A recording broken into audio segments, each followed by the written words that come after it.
A very good morning, students.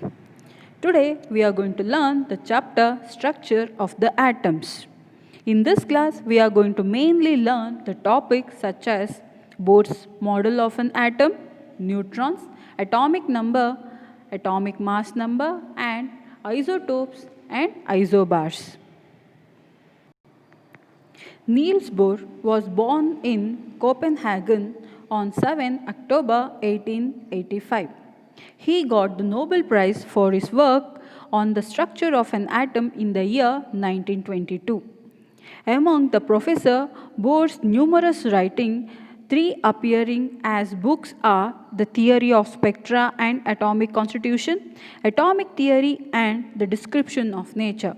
He is working on an atomic of a model. What happened, we are having a variety of information, so his work has been given a more information for us to know the structure of an atom.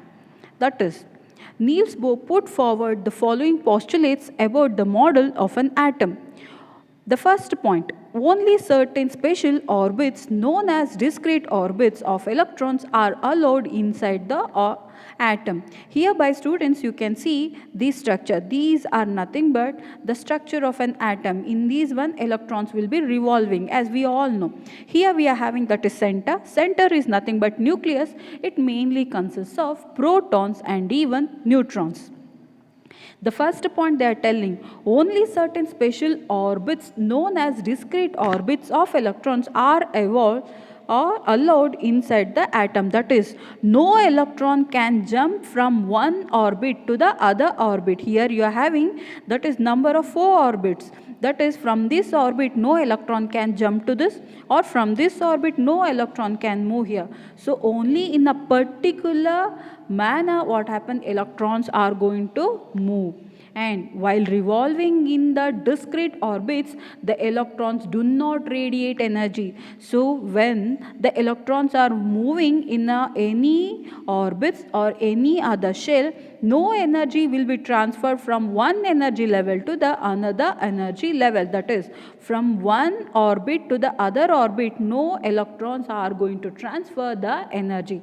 That is why they are telling no electrons do not radiate energy. So the energies will not be moving from one energy level to the another shell, because in these shells what happens, the energy levels are going to vary from one shell to the another shell. These orbits or shells are called as mainly as energy levels. Energy levels of an atom here they have given. Here you are having center nucleus, and this is, you can see, the first shell they are going to mention it as a K shell, and it is having, that is, they have given 1, and another one they have given L shell, that is N representing 2, and the M shell and N shell. Like this what happen, as we go on, they are going to represent these shells by K, L, M and N. And hereby the number of energy levels they are represented by 1, 2, 3 and 4. These are nothing but the values of N. So here if you are having only 2 number of electrons, and in the next one you are having 8 number of electrons, and in the next one you are having 16 and 32. You can see that is the number of electrons in these shells are going to increase, are going to vary from one another. As the number of electrons are increasing, even the energy levels also what happen, they are going to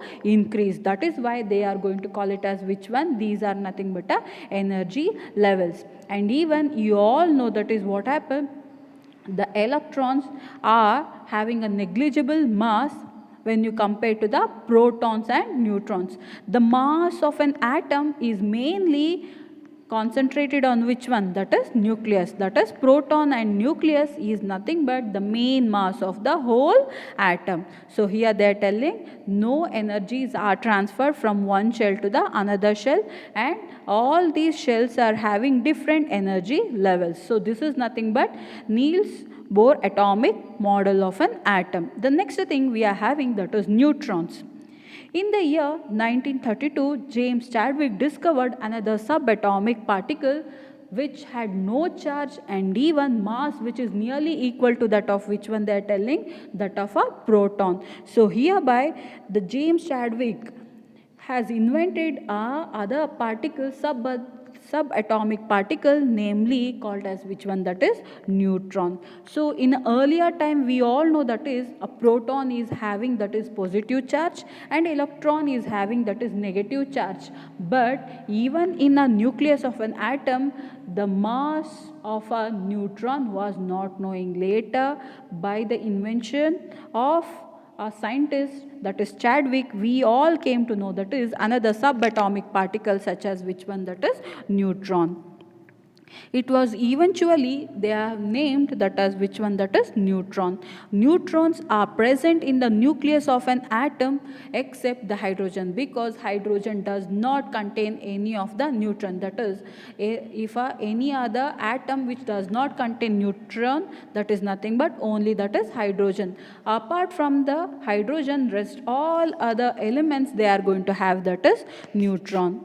In general, neutron is represented by a letter, that is here they have given N. The mass of an atom is therefore given by the sum of the masses of proton and neutron present in the nucleus. So as we all know, as I told, what happened? The mass of an atom is mainly considered or mainly concentrated on the nucleus of an atom, because in the nucleus we are having that is proton and neutron. So the weight of proton and neutron, they are going to call it as which one? That is the mass of an atom. The next thing we are having that is atomic number and mass number. So students, then what do you mean by atomic number? Atomic number is nothing but the number of protons which is present in an atom.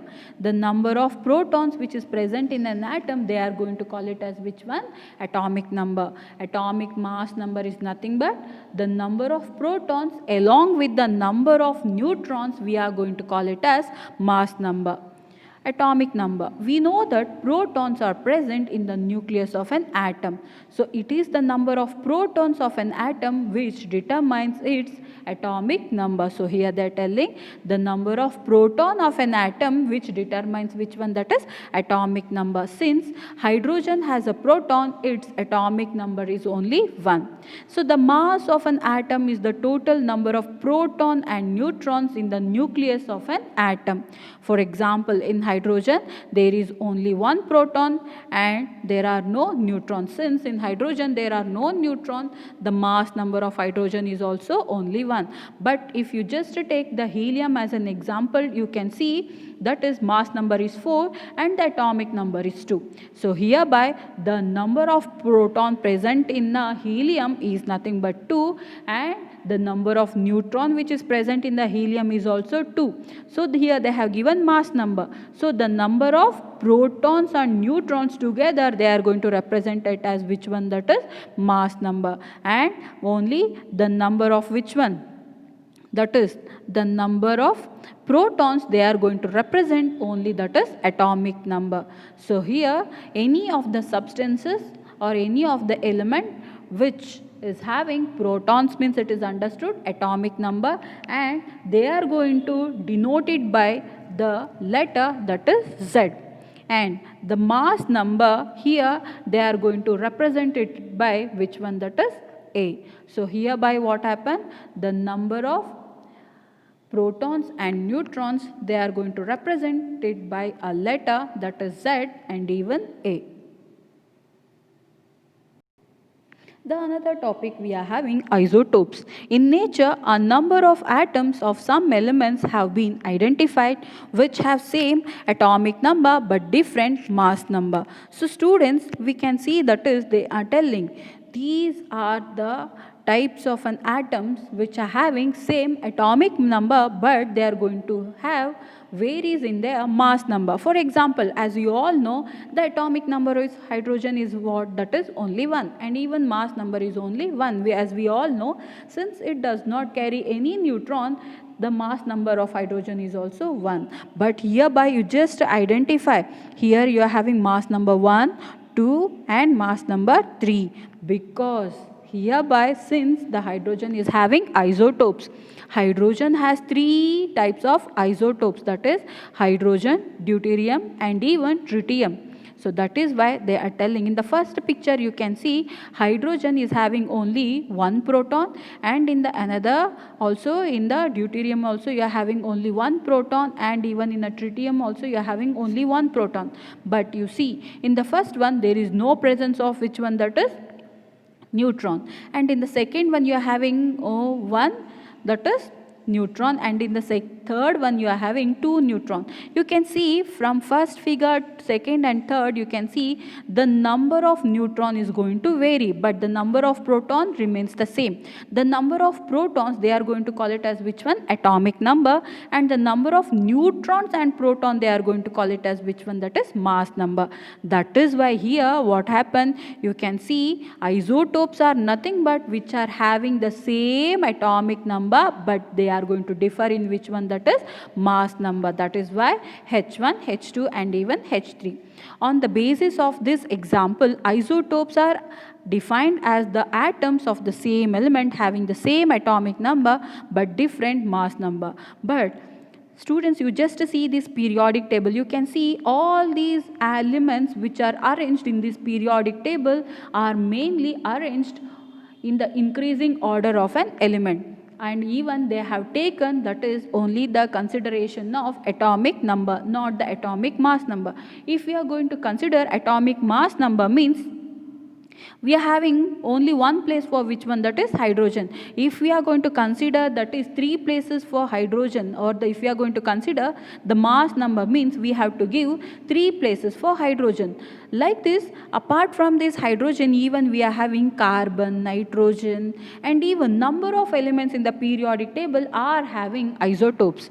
If all these mass numbers of these elements are considered, means thereby what happen, the isotopes also has to be given place, means the elements are going to increase from 118 to number of, isn't it? That is why to construct a periodic table, scientists have taken which one, that is only the atomic number and not the mass numbers.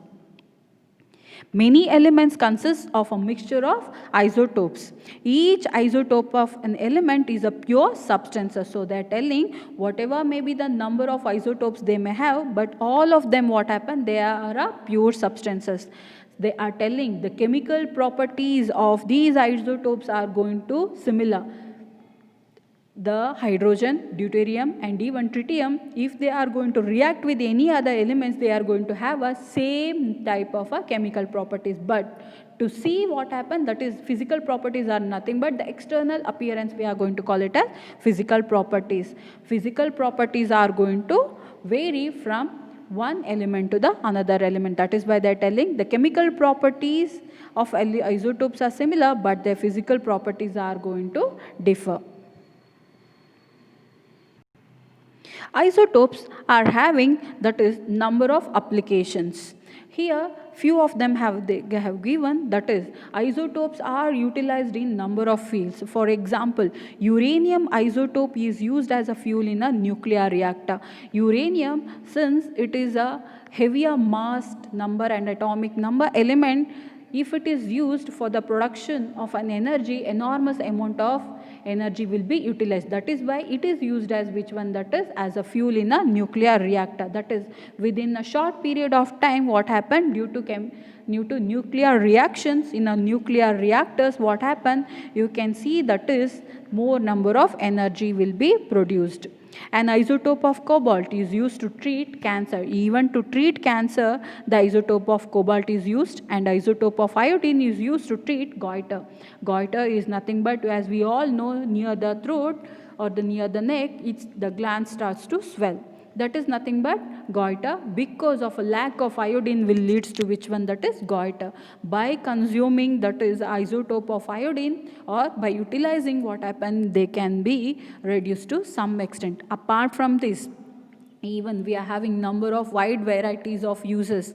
That is certain amount of isotopes, what happen, it can be used in the development of a plant. That is to check the number of amount of phosphorus, what happen, or the number of nutrients in a plants, isotopes are used. And even to see, that is any holes or cracks cracks in any of the machinery parts, what happen, they are going to utilize which one, that is isotopes. And even to see the age of any particular objects, what happened, they are going to utilize carbon dating, that is even the isotope of carbon is used to see the age or even the year of any of the substances. Thus so isotopes are going to have a number of wide range of varieties.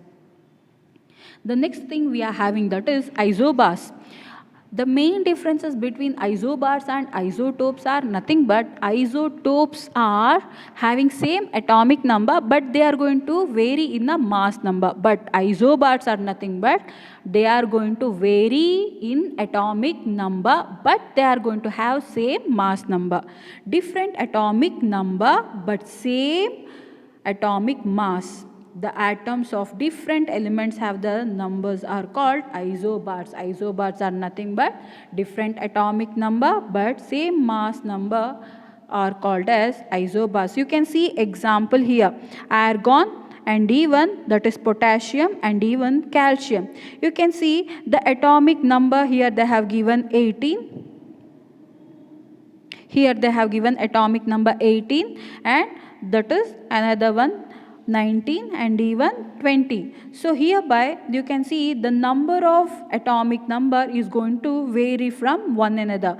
But if you just to total them, what happen, you are going to have that is a 40 40 40, that is proton and neutron. If you just 20 20 40 and 19 and 21 40 and 18 and 22 are 40. So in all those things you can see atomic number is going to vary, that is argon, potassium and even calcium. In these three different atomic number but the mass number is same. So like this, if any other elements are having same atomic mass number but if they are going to differ in their atomic number, they are going to call it as which one, that is isobars. In this class we have seen about that is or we have learned about the Bohr's model of an atom and neutrons and isotopes and their uses and even isobars. Thank you.